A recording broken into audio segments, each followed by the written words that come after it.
A voz contribui muito para a definição da nossa personalidade e da nossa identidade e hoje celebra-se o Dia Mundial da Voz, por isso nós resolvemos aproveitar para falar um bocadinho dela. Tenho comigo a terapeuta da fala, Ana Rita Costa. Olá, Ana, muito boa tarde. Olá, boa tarde. Um aplauso para a Ana. Olá, Ana. Eu queria começar por lhe perguntar o seguinte: quais são os fatores que colaboram ou que intervêm para que tenhamos uma voz saudável ou não? Tenhamos uma voz com, enfim, com problemas. Os fatores são muitos, portanto não é impossível neste curto espaço de tempo falar de tudo, mas eu falaria assim, no essencial, de coisas que todos nós temos que ter em atenção. A postura, a respiração, a utilização que fazemos da voz, se é mais ou menos intensiva, e depois o estilo de vida saudável no geral. Portanto, a alimentação, a prática de exercício físico, como qualquer outra parte, como qualquer outro sistema do nosso corpo, também a voz indica, é fator de saúde. Portanto, se nós mantermos o corpo saudável, vamos manter a voz também. Então, tudo isso... Vamos lá ver. A questão da postura. Uma pessoa que tenha uma má postura... Eu já endireitar-me discretamente, sem se perceber. Uma pessoa que tenha uma postura que não é correta, a sua voz pode ser afetada por isso? Pode. Temos que pensar o que é a voz e como é que ela é produzida. São músculos, não é? Portanto, isto é tudo a partir do aparelho vocal? Mas o aparelho vocal não é só isto. O aparelho vocal são os pulmões que vão encher e que vão fazer o ar passar pelas pregas vocais, e quando ele passa e sai, é dessa forma que nós produzimos voz, fazendo a tal vibração das pregas vocais. Se nós tivermos uma postura não tão direita, não estamos com a posição natural da laringe. Então qual é a posição correta?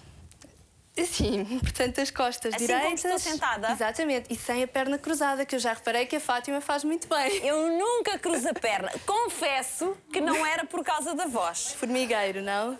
Não era formigueira, porque eu sei que cruzar a... parte da circulação. Pois, exatamente. Pois, também isso está relacionado com esta questão da voz. Portanto, essa postura, muito está correto. bem. Mas tem aí uma coisa que já não está tão bem. Os saltos altos. Sim, e então? Porque não favorece a postura da coluna. Mas eu contra mim falo, porque eu também estou de saltos altos, portanto... Isso só que os meus são um bocadinho mais baixinhos. Os seus, para mim, são quase rasos, não é? É, então... mas temos de ter também cuidado com isso, porque depois em pé vai favorecer com que não tenhamos uma postura tão direita a nível de coluna e também isso vai afetar a produção de voz. E porquê que a alimentação tem tanta influência na nossa voz, Ana? Por exemplo, por causa do refluxo. Muitas vezes os chocolates, os fritos, as gorduras, o comer à noite acabam por potenciar o refluxo. Algumas pessoas já o têm por outros motivos também. E ao potenciar o refluxo, o que é que vai acontecer? Para além daquilo que nós sabemos, que é o ácido do estômago subir para o esófago, ele sobe também ainda um bocadinho mais, vai subir até às pregas vocais e vai fazer com que haja problemas de voz. Portanto, até a alimentação tem que ser muito bem cuidada. Outra questão, Ana, os ambientes. Por exemplo, uma das coisas que se fala muito é se a pessoa trabalha ou está num ambiente que ou tem muito ar, ou se usa muito ar-condicionado, ou ambientes que haja muitos fatores de poluição. Isso tudo influencia a nossa voz? Influencia muito. A parte dos fatores de poluição, obviamente, porque vamos ter também, da mesma forma que nós sentimos no nariz, por exemplo. O nariz faz parte do nosso aparelho vocal. Portanto, é perfeitamente natural que influencie também a nossa voz. O ar-condicionado, pelas diferenças de temperatura que estamos a sujeitar também as pregas vocais, não é só pelo facto não é só pelo facto de nós termos, de nós ficarmos constipados, por exemplo, como às vezes acontece. As próprias pregas vocais também são afetadas. E os ambientes ruidosos também, aproveitando que falou de ambientes, as saídas à noite com os grandes concertos em que as pessoas falam mais alto para se fazer ouvir. São terríveis. São terríveis. Daí que muitas pessoas cheguem ao final da noite e não sem voz. Nada. E não Exatamente.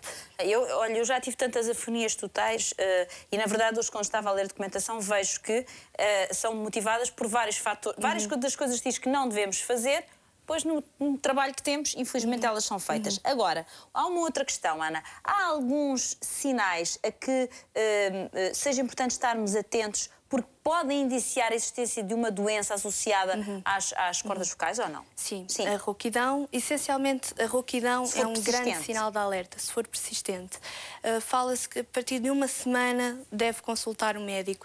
Claro que isto é um bocadinho variável, porque podemos ter uma situação de rouquidão associada a uma constipação, a um problema de garganta, e aí há uma causa identificada. Sobretudo se a rouquidão não estiver naquele momento associada a mais nada e for persistente, é um motivo muito forte para consultar um médico otorrino.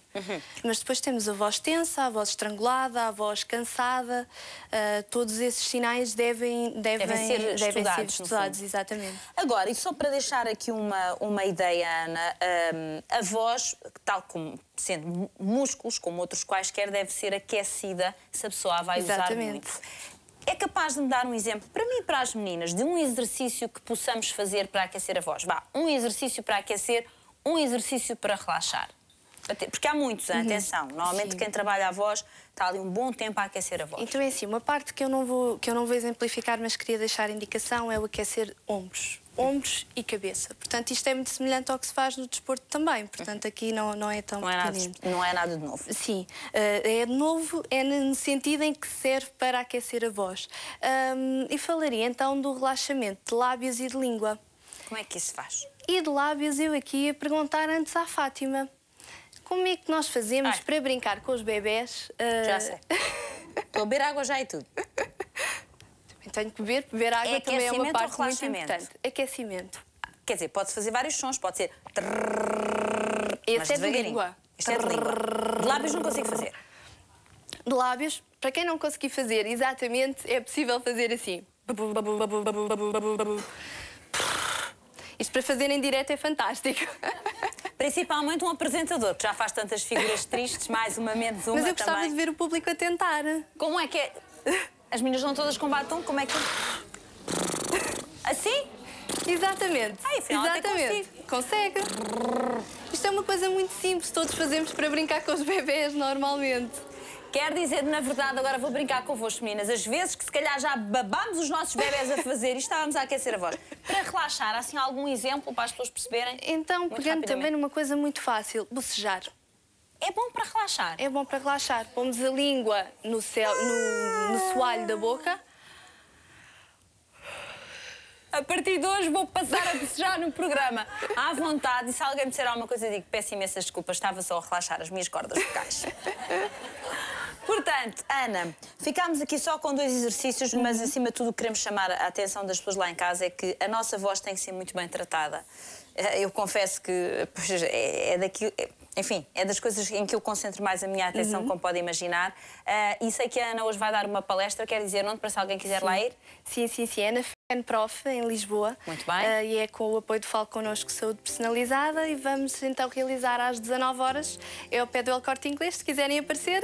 Muito bem, porque se há quem precisa de usar muitas cordas vocais, são os professores, portanto é natural que a Ana vá até lá deixar os seus ensinamentos. Ana, muito obrigada por ter vindo até aqui e por nos lembrar que é muito importante cuidarmos da nossa voz. Um grande aplauso, muito obrigada.